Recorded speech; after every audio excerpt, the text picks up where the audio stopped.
Προαγαροπίσω. Αναστροφή κάτι.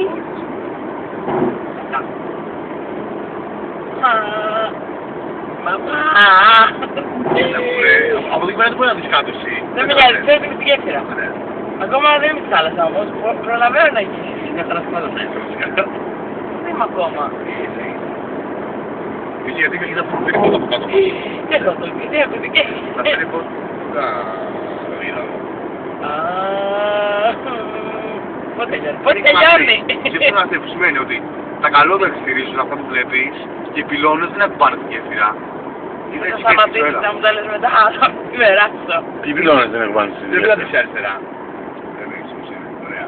Τότε πηγαίνουμε με 20. Ωραία. Ας πούμε ότι φαντάσου είναι πολύ καλύτερα. Ποιοι πυλώνες δεν έχουν πάνω στη γέφυρα. Οι πυλώνες δεν στηρίζουν τη γέφυρα. Κλεμάνε τα καλώδια γιατί είναι κρεμαστή ρε παιδί μου. Όχι από κάτω τους πυλώνες.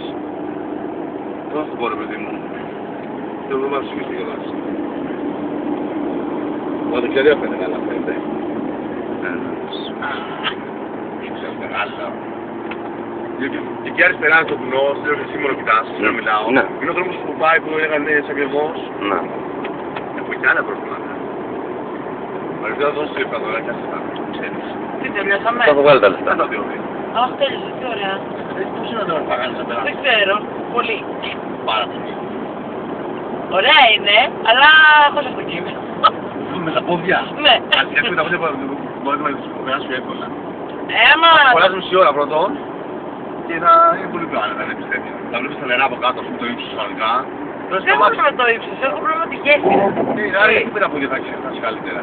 Γιατί άμα σπάσει τη γέφυρα θα προλάβω να πω Ναι, μέσα. πόσο έχει.